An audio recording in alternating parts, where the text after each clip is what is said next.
한국투자증권 고문으로 계시죠. 신환종 박사님 모셨습니다. 어서 오세요. 네, 안녕하세요. 한번 진짜 같이 한번 방송하고 싶었는데 너무 늦었습니다. 네, 저도 그랬습니다. 그래 우리 뭐 시청자분들 가운데 우리 신고문님 잘 아시는 분들도 계시겠지만 그 동안에 쭉 이 증권업계에서 계셨던 그 경력을 한번 좀 간략하게 한번 소개해 주시면. 예, 원래는 2000년 초반에 서울신용평가에서 신용평가를 하다가 신용평가. 그다음에 알리안츠 글로벌 인베스터라고 거기서 운용사에서 네. 채권 매니저를 좀 하다가 예. 2007년에 그 우리투자증권, 그러니까 지금 현재 NH투자증권으로 예. 와서 한 17년 정도 그 크레딧 애널리스트하고 이제 FICC 쪽 리서치 센터장을 이제 오래 했었고요. 네. 그래서 원래 그 주 전공은 그 망하는 회사, 예. 망하는 국가 찾는 게 전공입니다. 크레딧 애널리스트로 어디가 망할 건지, 크레딧 어디가 쪽으로. 망하는지를 이제 국내 해외. 음. 그래서 이제 2008년쯤에, 2007년쯤에 네이버 검색에 저희가 이제 애널리스트니까 이름이 나오니까 보면요, 네. 주로 미국 은행 망한다고 주로 나오고요. 예. 그런 거를 주고 하고 다녔고요. 그래요. 그다음에 CDO 뭐 이런 것들이 전공이었고, 그다음에 2014년쯤에는 이제 브라질 망한다. 이런 거 하지 마라. 그리고 있다가 또 2016년부터는 이제는 사도 된다. 그렇게 해서 이제 그 뒤로 2010년부터 이제 펼쳐지는 저희가 해외 투자 시대에 저금리였기 때문에 우리가 중위험 중수익 찾으러 전 세계를 다녔잖아요. 예. 그때 이제 한쪽 그 회사에서는 저 자산 배분을 좀 해보라고 했는데 저는 이 책상 안에서 하는 자산 배분이 그 상품을 모르는데 아하. 의미가 없을 것 같아서 예. 저는 글로벌 전략으로 제가 돌아다니겠다. 그래서 그때 2010년부터 이제 22년 회사 나올 때까지 거의 15년 동안 예. 엄청나게 많은 나라들을 돌아다닐 수 있어가지고. 마일리지 엄청 쌓이셨겠네요. 예, 맞습니다. 그래서 이제 막 그 왜 너만 가냐 막 이런 얘기도 많이 듣고 해서 그래서 예전에 저기 3프로 TV에서 이제 신가 투어 뭐 이런 것도 했었던 것들이 그렇게 이제 회사 돈으로 여러 나라를 보면서 우리가 중위험 중수익으로 해볼 만한 것들을 네. 찾아다니고 하면서 상품을 봤다는 게 제가 아주 좋은 경험을 했던 것 같습니다. 예. 그래서 2022년부터는 리서치를 이제 그만두고 한국투자증권으로 옮겨서 저희가 발행엄, RP 뭐 이런 걸 합치면 한 57조 규모가 되거든요. 그 증권사 안에 하나 연기금이 들어있는 겁니다. 그래서 자산 배분도 하고 네. 운영 전략도 제시하고 그다음에 상품도 분석을 또 해보고. 예. 왜냐하면 리서치에서는 주식 채권은 다 다루고 투자할 수 있지만 대체 자산은 투자하기 어렵거든요. 그래요. 네. 프라이빗 딜이니까. 네. 그래서 사실 한투증권에서 한 3년 반 동안 아주 많이 볼 수 있어서 그게 이제 제가 이제 자산 배분과 어떤 자산을 추천하고 그 분석하고 이 말씀을 드리는데 아주 큰 도움이 됐던 것 같습니다. 그래서 그래요. 이제 작년 말로 이제 퇴임을 했고요. 예. 그동안은 이제 그 임원이었기 때문에 이제 밖에 나가서 방송하는 건 어렵지만 이제는 이제 올해는 월급 받고 좀 쉬고 있으니까 책도 쓰고 책도 막 예. 보고 또 틈날 때마다 방송도 좀 하면서 그렇게 해서 좀 만나 뵙게 될 수 있을 것 같습니다. 저도 반갑고요. 브라질 망한다 하실 때가 몇 년도쯤이셨어요? 2014년이었습니다. 그때면은 브라질 국채 한번 열풍이 살짝 지나갔을 때구나. 그때 한창 한참 불어서 제가 말씀을 드리고 저희가 매도 리포트를 냈거든요. 그리고 나서 70%가 하락했습니다. 그랬죠. 맞아요. 왜냐하면 환율이 거의 한 4, 50% 예, 했고 금리가.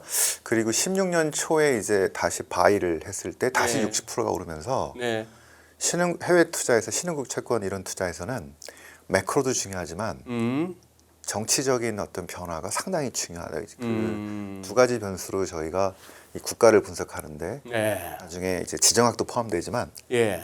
정치, 경제, 지정학 이런 것들을 네. 포함하는 복합적인 방법론들을 좀 만들어 볼 수가 있었습니다. 전공이 또 그쪽이 또 있어가지고.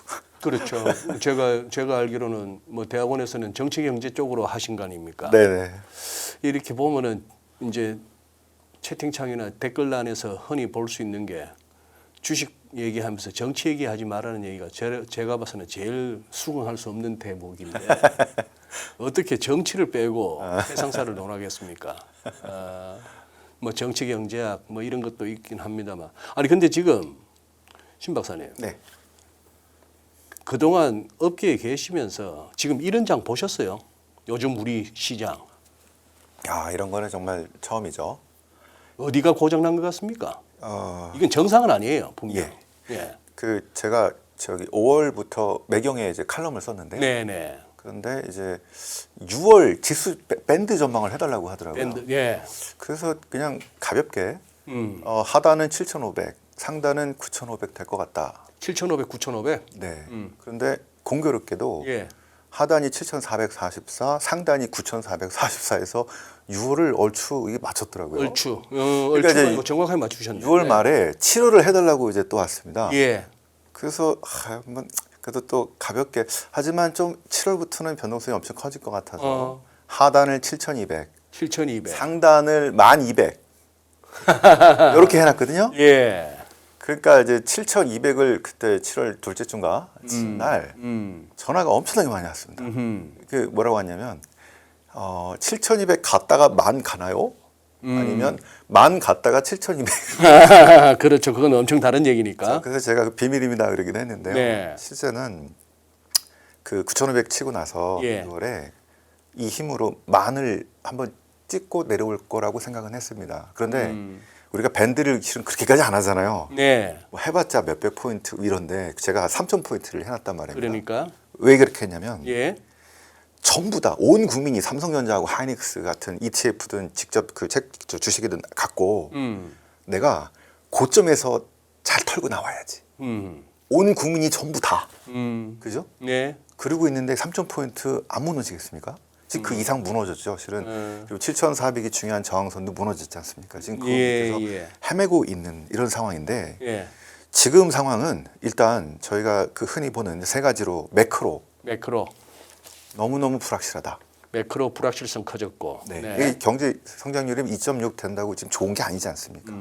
지금 상황들이 지정학 상황 또뭐 이란 전쟁, 유가, 물가, 금리 할 것 없이 네. 매크로 상황은 지금 엊그제 나온 뭐 최근 이슈로 해서 상당히 더 불확실해졌다. 예. 커졌고요. 두 번째 기업의 펀더멘털은 특히 이제 삼성전자, 하이닉스 뭐 이제 이번 다음 주에 그 실적 나오겠습니다만 괜찮다. 그런데 많은 부분이 선반영돼 있고 그리고 리레이팅이 될지 안 될지 그 우려와 기대가 공존한 상태다. 어제 엊그제 그 저기 뭐죠 구글인가요?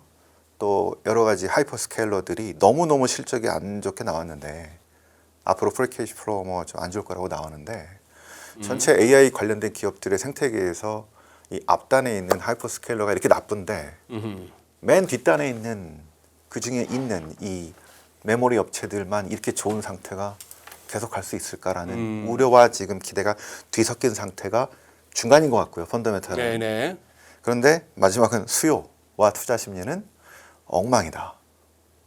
꺾였고 특히 이제 많은 기대를 갈고 예금에서 머니무브를 통해서 주식으로 오신 분들 이게 처음에는 100만 원 왔다가 지금은 1,000만 원, 1억 이렇게 들어갔거든요. 그러니까 올 초에 오른 거는 실은 번 게 하나도 없고 지금 너무 많은 돈이 들어갔다가 다 9천과 8천 이쪽이 다 물려 있는 상황에서 네. 지금 몇 번의 반등 시도가 이렇게 무너진 상태. 그다음에 아까 말씀드린 펀더멘탈조차도 리레이팅에 대한 우려와 기대가 공존하면서 되게 흔들리는 상태. 그러면 지금 이제 6,500 정도, 700 정도죠. 그러면은 7,500, 8,000 가면은 다 털고 나와서 다시 돌아가야지. 본전만 찾아야지. 이런 생각이 너무너무 파다한 상태이기 때문에 지금은 올라가지도 못하고 내려가지도 못하고 이런 상황이 좀 오래 지속되면서 저는 나가실 분 다시 가시고 이렇게 정리가 되면서 아직 기업의 펀더멘탈이 좀 살아있기 때문에 여기 한 6천에서 6천 정도면은 지금 우리가 버는 실제 돈보다는 좀 너무 좀 저렴하다는 생각이 듭니다. 그래서 이 정도부터 여기서 좀 흔들리다가 여기서부터 다시 천천히 한 여름에는 상당히 조정을 받다가 올해 한 후반쯤에는 좀 다시 좀 더 올라가는 이런 방식이 되지 않을까 싶은데 당분간은 이런 변동성에서 이 매크로 상황이 특히 안 좋기 때문에 이 상황에서 벗어나기 어려울 거라고 보고 있습니다. 네. 그래요. 아까 우리 신 박사께서 저기 한투증권에서 지금 이제 고문으로 계시면서 그냥 놀면서 월급 받는다라고 아주 재미있게 말씀하셨지만 그래도 지금 소속돼 계셔서 말씀하시는데 조금은 제약이 있으리라고 저는 생각하고 있고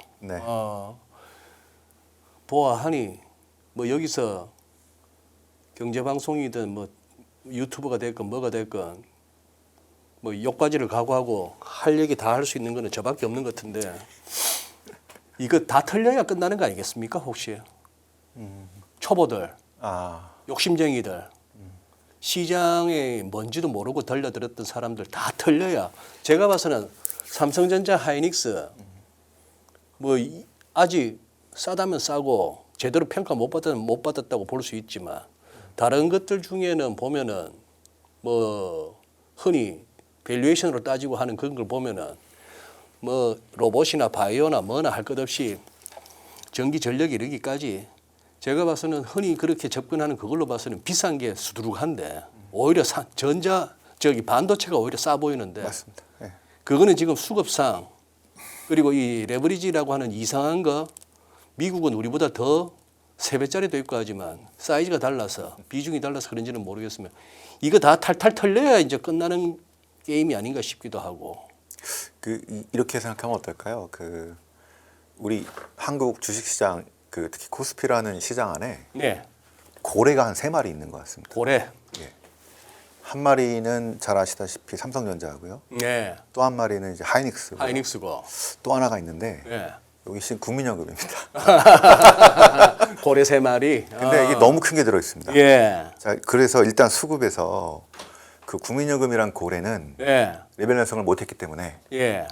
살고 싶어도 지금 살 수가 없는 뭐 찔끔찔끔밖에 살 수가 없는 오히려 좀 털어야 되는 이런 상황으로 몰렸기 때문에 이 수요에서의 고래는 역할을 하지 못합니다.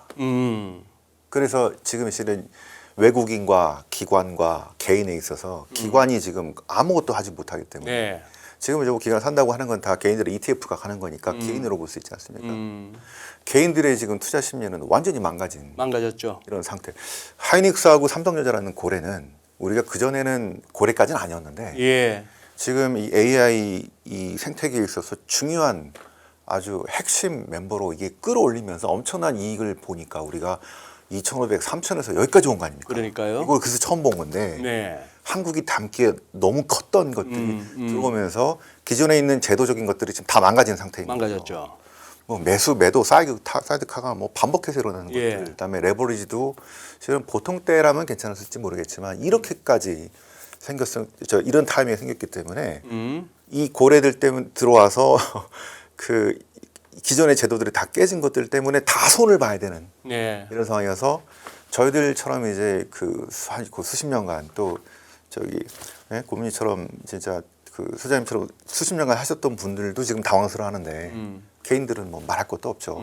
그 돈들이 실은 뭐 1억부터 지금 거의 뭐 엄청나게 많은 돈들이 개인들이 들어와서 여기 지금 휘둘리고 있는 상황이기 때문에 저는 말씀하신 거에 어느 정도 동의는 하는데요. 예. 오늘 사실 6,700포인트가 상당히 중요했는데 결국은 종가가 뭐 6,690 코스피가 그렇게 해서 뭐 기술적으로 말씀드리면 121선의 지지 여부가 불투명한 상황인데 지금 장 끝나고 나서는 약간은 좋아요. 좋다는 게 유럽장 나쁘지 않고 미국도 지선물이 뭐 조금 이렇게 힘을 차리고 있고 환율은 더 떨어지고 있고 뭐 그런 상황인데 미국 금리도 미국 채수익률도 더 이상 오르기보다는 좀 그간에 유가도 좀 빠져주고 네. 그래서 이제 월요일 기대를 합니다만 지금 여기서 조금은 이제 하루하루 등락은 이제 포기했습니다. 솔직히 저는 뭐 이게 매수 매도를 왔다 갔다 하면서 계속 사이드카 심한 날은 뭐 서킷 브레이크 이러고 있는 상황이니까 그거 한데 조금은 이제 길게 보고 오히려 저는 지금 7월도 7월이지만 8월, 9월 특히 9월쯤 해서 이제 신경이 쓰이는데요. 우리 신 박사님께서 이제 크레딧 쪽으로 하셨고 채권 쪽으로 하셨으니 우선 제일 먼저 궁금한 거 이게 지금 우리도 그렇고 미국도 그렇고 전 세계적으로 일본도 그렇고 이 금리가 너무 올라요. 국채 수익률이. 네.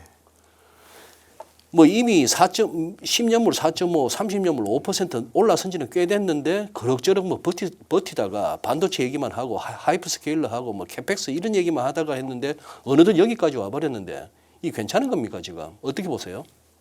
금리? 지금 우리나라 금리도 지금 거의 10년물 4.4까지 와서 붙어버렸고 예. 저는 요 차트를 한번 보여줄 수 있을지 모르겠습니다. 그 지난 40년에 예. 굉장히 낮았잖아요. 예, 예. 네, 되게 특이한 상황이었던 것 같고. 그랬죠. 그 요때에 그 우리가 경제 철학이라고 했던 게 이제 신자유주의, 돈만 잘 벌면 되고 인플레이션 잡는 게 이제 먼저였고. 자, 근데 그 전 시대는 또 그렇지 않았다는 거죠.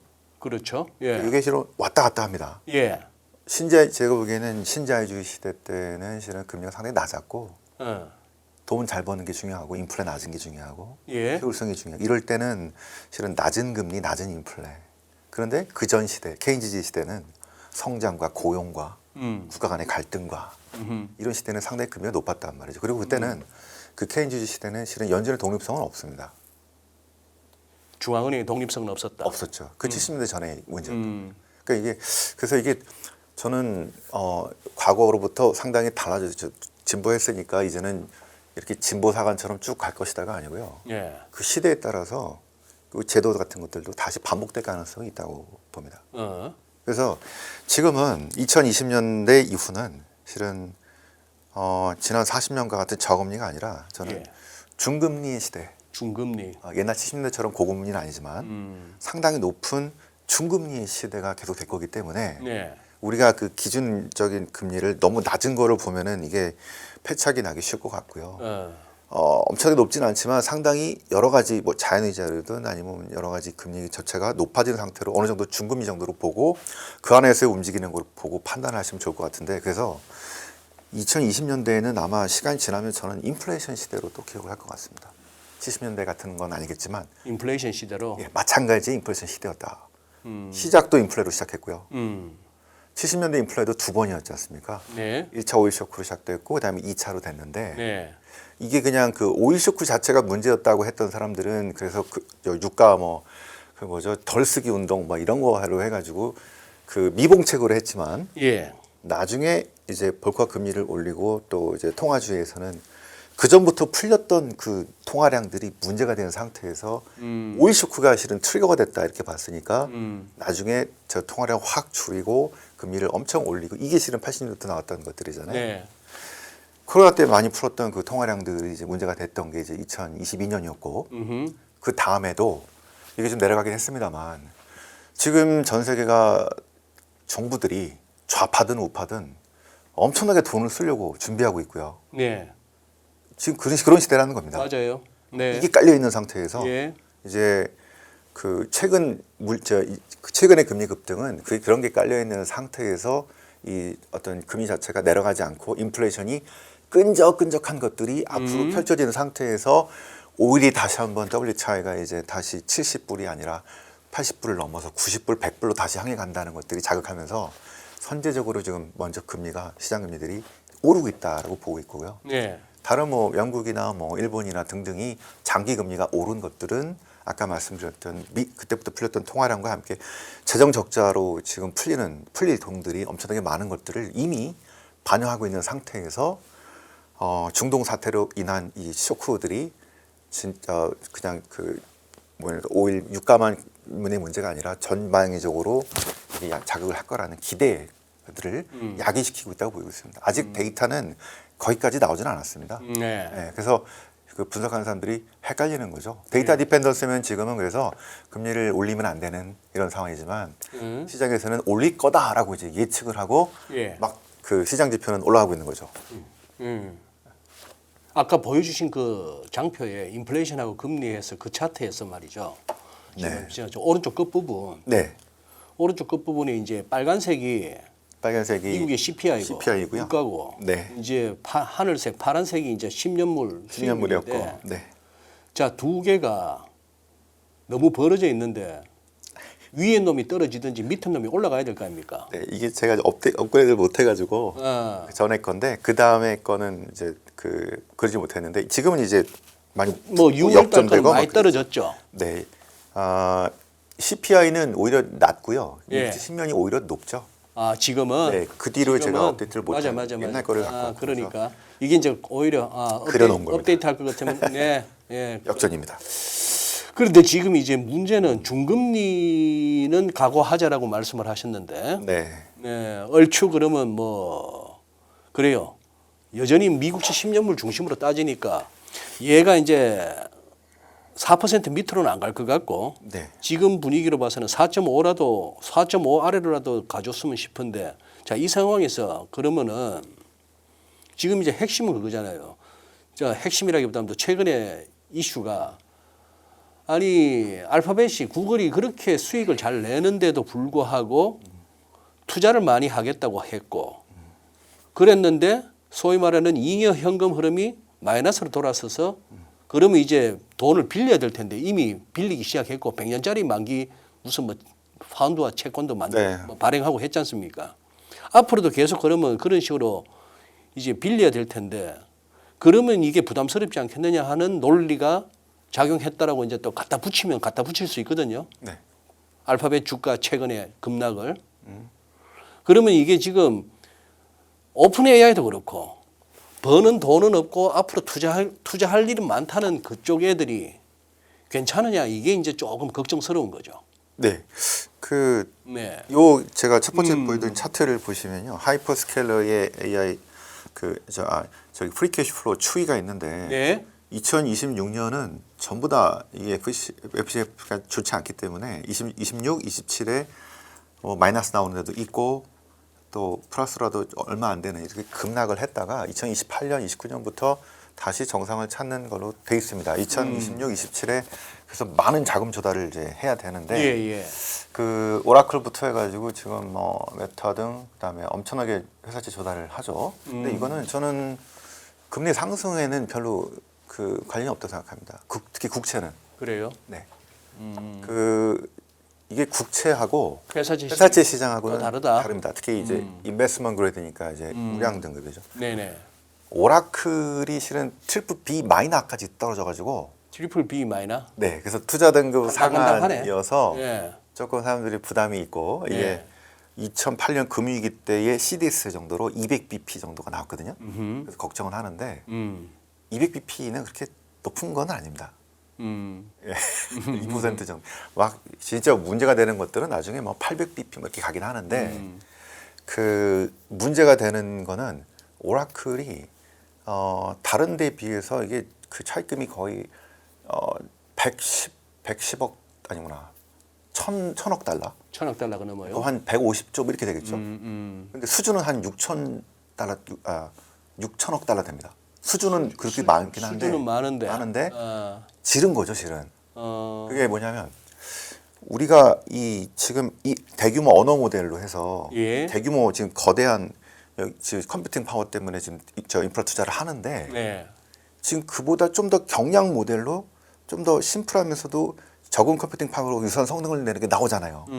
그런데 오라클은 그 대규모 언어 모델 쪽에 너무 투자를 많이 한 겁니다. 그러면 얘들이 모델이 만약에 이게 바뀌어버리면 이게 실은 상당히 무용지물 될 가능성들이 있거든요. 요번에 트리플 B 마이너로 내린 그 S&P는 그거를 걱정을 했습니다. 이 6천억이죠. 6천억 달러의 그 수주가 제대로 다 되는 게 아니라 이게 중간에 모델 자체가 바뀌었을 때 이거 어떻게 할 거냐라는 비즈니스 모델 자체를 제일 우려를 했고요. 네네. 차입금 자체로만 그렇게 평가하지는 않습니다. 근데 다른 메타나 다른 데들을 보면 영업이 그게 한 60, 70% 정도이기 때문에 그 부담은 적고 등급도 높습니다. AA. 그래서 이 크레딧 시장이죠. 자금 조달 시장에서 국채는 영역이 좀 다르고요. 국채는 하던 놈들이 그냥 국채에서 왔다 갔다 하는 거고 거기는 트리플 A, 더블 A 플러스 정도고요. 메타와 등등 뭐 알파벳 등등은 등급이 되게 높은 아주 고퀄리티의 회사채를 발행하는 거니까 상관이 없습니다. 오라클 정도만 좀 걱정이 된다. 이렇게 보시면 되겠고 문제는 그 밑에겠죠. 하일드나 이런 데들은 밀려서 조달 금리가 좀 더 올라가거나 빡빡해지겠죠. 그게 이제 3호 대출 일로 가면은 좀 더 빡빡해지겠죠. 네. 그래서 금리가 좀 더 올라갈 가능성이 있어 보입니다. 하지만 이쪽 조달은 조달 쪽에서 보면은 크게 문제가 될 것 같지는 않습니다. 예. 이쪽 등급이 좋으면서 금리를 많이 주면 해야죠. 그래서 그리고 만기도 보통 10년입니다. 그러면 지금 발행해서 10년 뒤에 그 어떻게 될지를 보는 거거든요. 네. 그러면 이제 2035년, 36년이기 때문에 회사채의 어떤 속성상 우리는 3년, 5년이지만 여기는 기입니다. 그래서 이게 뭐 심각한 문제를 주거나 그러진 않을 것 같은데 오라클 정도가 혹시 비즈니스 모델이 바뀌는 2030년쯤 뭐 나올 수 있겠죠. 그런 게 문제가 될 수도 있고 그 밑에 이제 하이힐드 시장이라든가 3호 대출 쪽에 기업들이 좀 부담을 생길 수 있을 것 같다. 이렇게 지금 전망을 하고 있습니다. 지금 우리 주린이처럼 님께서 우리나라 CDS 프리미엄 22p 정도다 이렇게 이제 네, 올려주셨는데 엄청 또 낮죠. 이 CDS 프리미엄 22p 같으면은 이거는 아주 양호한 국가예요. 그럼요. 예, 엄청나게 낮습니다 지금. 우리 국내 회사채 시장은 아유, 국내 회사채 시장은 CDS 자체가 실은 국내에서는 없고요. 예?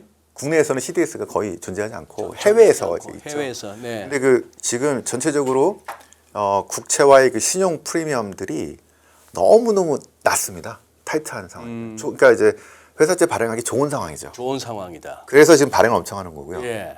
그 특히 저 OBBB 법안들 때문에 어, 그 작년 올해 이렇게 했을 예. 때 상당히 세제 혜택들이 있으니까 막 발행하고 지금 투자하고 하는 혜택들을 보기 때문에 막 하는 거라서 그것들을 보면은 저희가 글로벌 크레딧 시장을 계속 주의해서 보는데 왜냐하면 2008년에 문제 생긴 적이 있었고요, 심각하게. 네, 네. 그다음에 2000년 IT 버블 때도 문제 생긴 적이 있었습니다. 하지만 지금은 그 정도까지는 아니라고 지금 보고 있습니다. 저기는요. 저 국채 수익률 금리 얘기 조금만 더 하면은 네. 일본 쪽은 한번 들여다 보셨습니까 최근에? 일본은 뭐 많이는 못 들어봤는데요. 예. 그 최근에 금리 특히 장기 금리들 많이 올랐더라고요. 많이 올랐죠. 그래서 이제 일부에서 투자를 했다가 이제 금리가 많이 올라서 많이 이제 손실이 나긴 했는데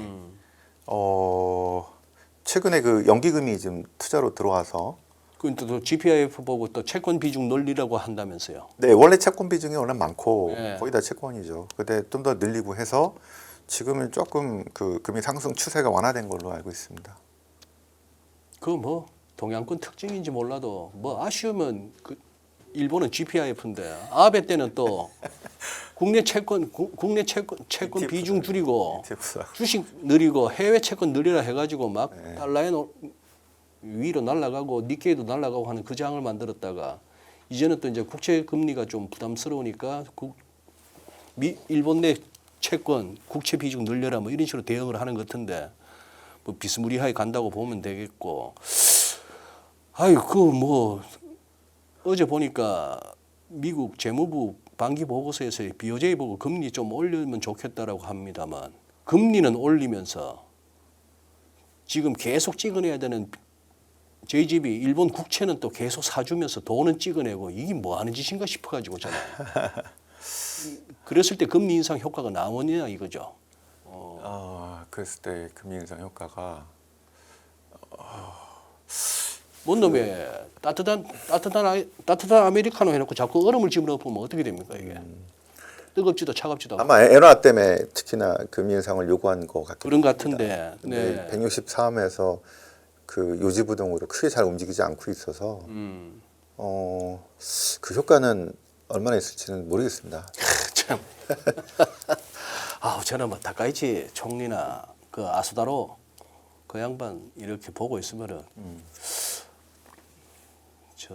저분들이 진짜 뭘 고민을 하고 알고 아니면 전문가들 조언은 들어가면서 정책 결정을 하나 싶을 때도 있긴 있는데 저기 아니 참 이렇게 몇 번 저서도 쓰셨습니다만 최근에 재밌는 책을 쓰셨대요. 책이. 네. 1억부터는 포트폴리오다. 네네. 자산 배분책입니다. 그게 자산 배분책. 왜냐하면 저희들이 이제 기관으로서 그 자산 배분하고 포트폴리오를 57조 이런 것들을 이제 그 자산 배분을 했는데 예.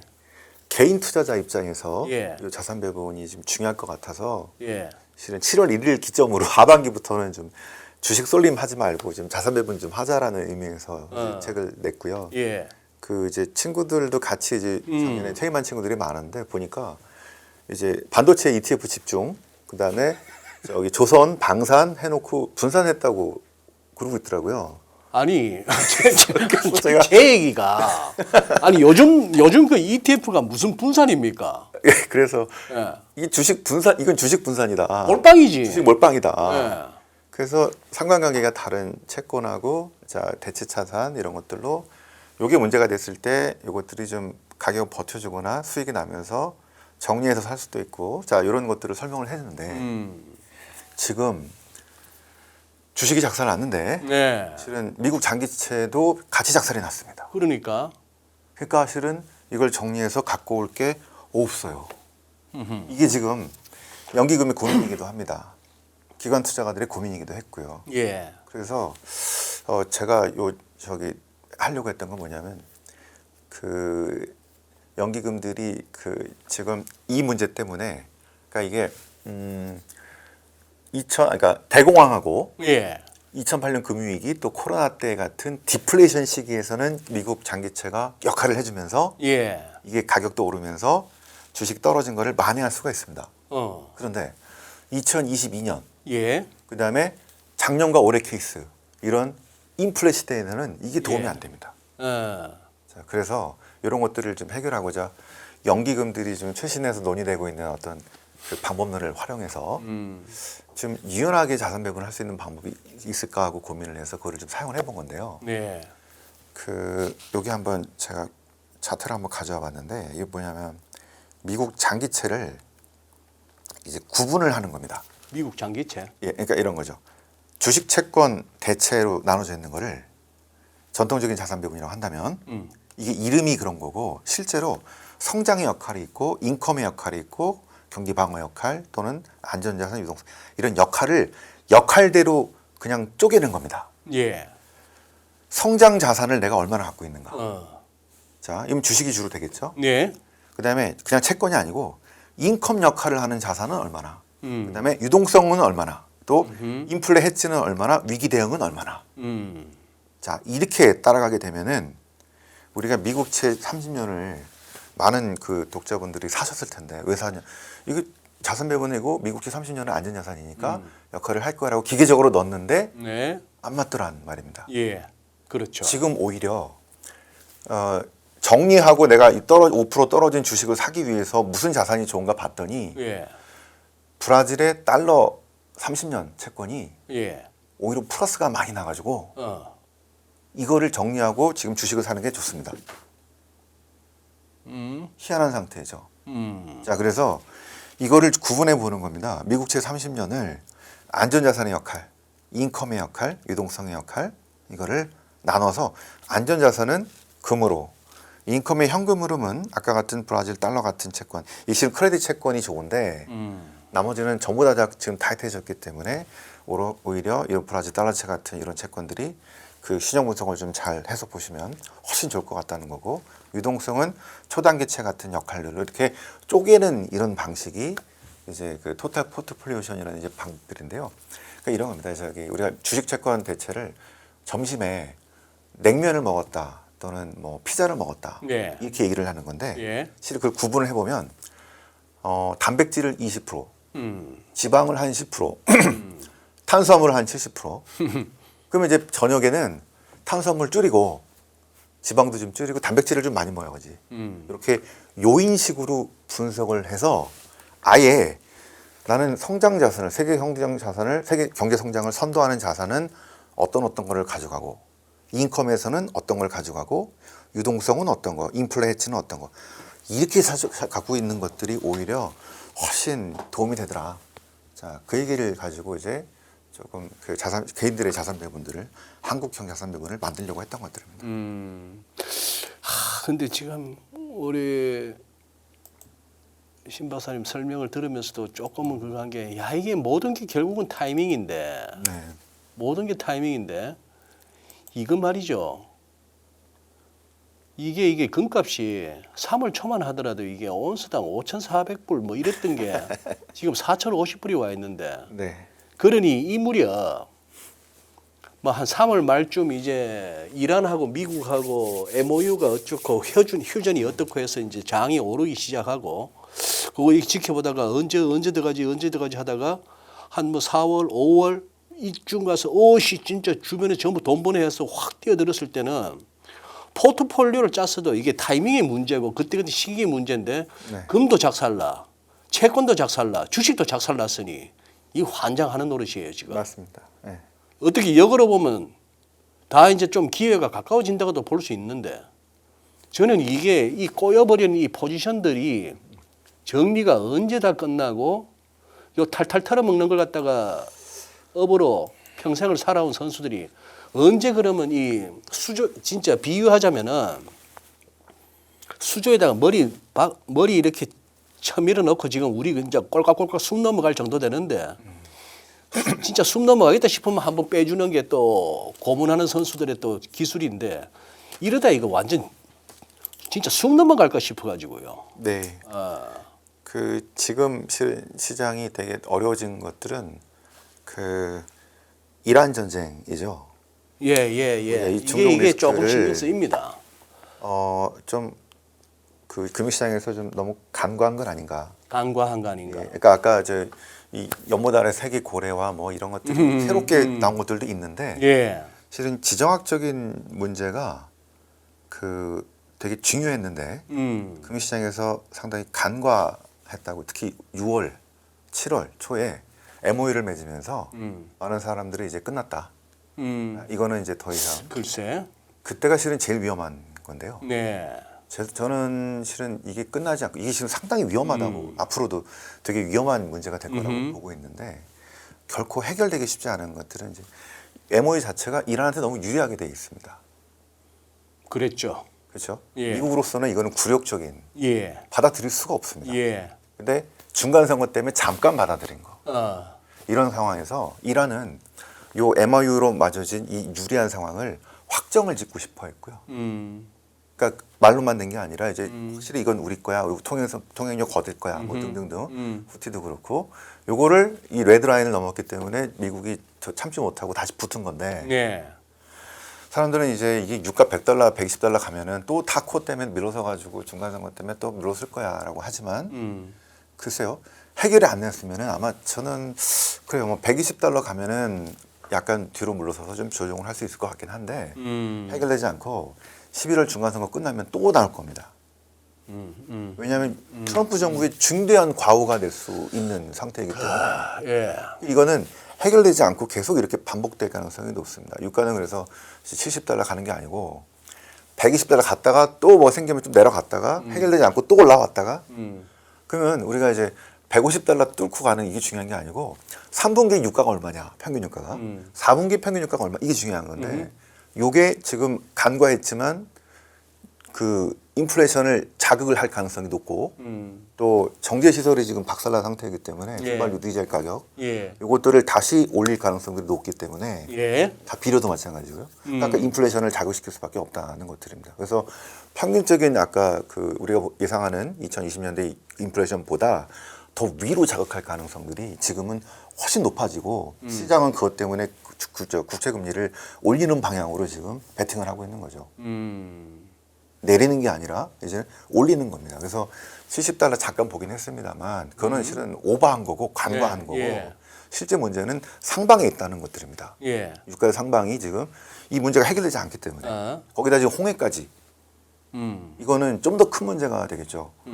사우디가 지금 공격 대상이 되기 때문에 이러면은 뭐 컨테이너 선이 저 뒤로 수에즈 운하 못 들어오고 저 뒤로 돌아가려게 되면은 보험료와 용선료와 온갖 것들 예. 이 비용들을 다 올리는 작업들이 전반적인 인플레이션을 올리는 작업과 국채금리 상승으로 그 지금의 4.4 또는 4.7이 이게 타당해지는 거죠. 그래서 요게 실은 근저에 깔려 있었는데 너무 간과했고 그게 갑작스럽게 요 며칠 또는 요 상관에 갑자기 들어오게 되면서 우리 이 지금 지도가 좀 바뀌고 있다고 보고 있습니다. 그러니까요. 지금 이제 갑자기 이제 매일매일 그 연준의 금리 인상 시점에 대한 시장의 베팅도 매일 달라집니다만 이제 어제부로 또 갑자기 이제 유가 뛰고 뭐 주간 신규 실업수당 몇 년 만에 최저치더라. 그러니까 나 실업수당 주세요 하는 사람이 확 줄었는데 그게 시장에서는 오히려 악재로 작용한다는 이것도 참 벌써 이제 오래된 시장의 묘한 그건데 bad is good, good is bad라고 하는. 그런데 지금 이 와중에 지금 연준이 바로 다음 주입니다. 네. 이번에 그럼 금리 안 올린다 치더라도 어떡하려고 그래요 그러면은 이제 바로 이제 다음은 9월이고. 저는 9월까지도 올리지 않고 9월 가서도 안 지켜볼 올린다. 거로 봅니다. 왜냐하면 지켜본다. 아직 데이터는 기대 인플레이션이 그렇게 높진 않습니다. 음. 왜냐하면 그 주거에서 인플레이션에서 큰 역할을 차지하고 있는 주거비 등등이 아직 낮은 상태거든요. 그러니까 유가와 다른 원자재 가격들은 좀 이렇게 상승이 예상이 되지만 주거비가 낮은 상태이기 때문에 전반적인 기대 인플레이션이 많이 올라가지는 않고 있습니다. 근데 이게 나머지 전반적인 그 인플레이션 작업을 할 거냐 말 거냐가 이제 하반기에 나오기 때문에 그 데이터를 보겠죠. 그래서 연말쯤 가서야 뭔가 액션이 나올 수 있을 것 같고 지금은 9월까지도 안 올린다는 것들이 아마 많은 연구하는 분들도 그렇게 생각하지 않을까 싶습니다. 아직까지 데이터로는 우리가 올린다고 할 수는 없습니다. 예. 요즘은 뭐 식당이나 카페에서 이제 쑥 그 주식 얘기 안 하는 지가 벌써 한참 됐어요. 저는 그거 꽤나 이렇게 제가 이제 뭐 전국의 스타벅스를 비롯한 어지간한 그 커피숍이 다 제 사무실인데 왔다 갔다 하면서 이 그 확실히 체감하는 그게 많이 달라요. 한 2달 전에는 테이블마다 전부 하이닉스가 어떻고 마이크론이 어떻고 뭐 테슬라가 어떻고 이래서 스페이스X가 많아 이러고 있었는데 최근 며칠은 제가 일부러 이렇게 귀를 기울여 보는데 애써 주식 얘기들 안 하시더라고.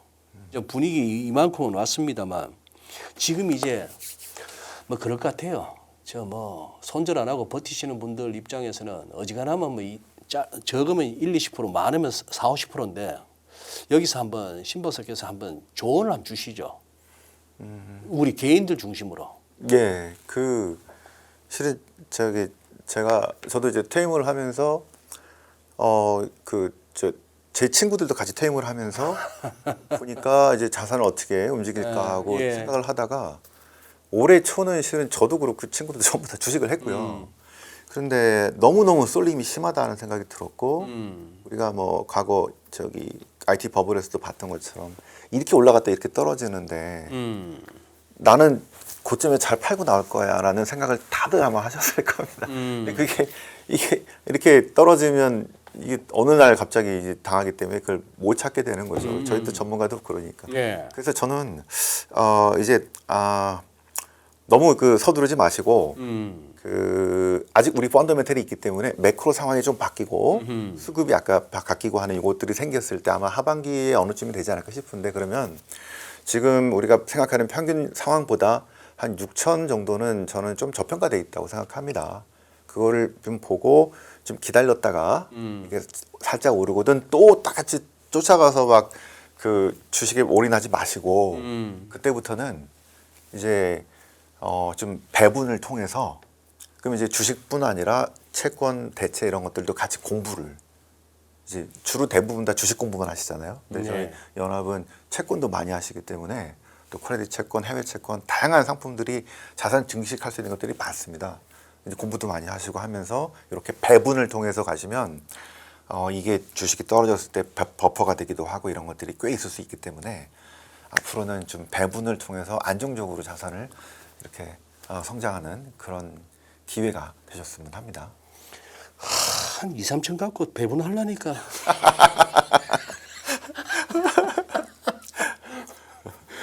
천만 원 갖고도 한번 배분해 볼까? 그래서 제가 1억부터는 해놨는데 예. 실은 이제 1억이 넘어가면은 예. 10% 오르면은 1,000만 원 떨어지면 1,000만 원으로 월급이 넘어가는 이런 상황이 생기잖아요. 그 전에는 실은 이제 몰빵도 많이 하시긴 하지만 그래서 이제 1억이 넘어가시면 그때부터는 포트폴리오로 자산 배분도 좀 하시는 이런 게 좀 좋을 것 같고 세금도 잘못하면은 금융소득 종합과세에 그냥 바로 걸릴 수도 있습니다. 배당 잘못 받으면. 배당 잘못 받으면. 네, 그래서 세금도 반드시 절세 계좌를 이용하시고 나머지 비과세를 최대한 활용하셔서. 그래서 원래 책 이름이 한국형 현명한 자산 배분이었는데 한국형편. 너무 제목이 구리다 그래가지고 1억부터는 예.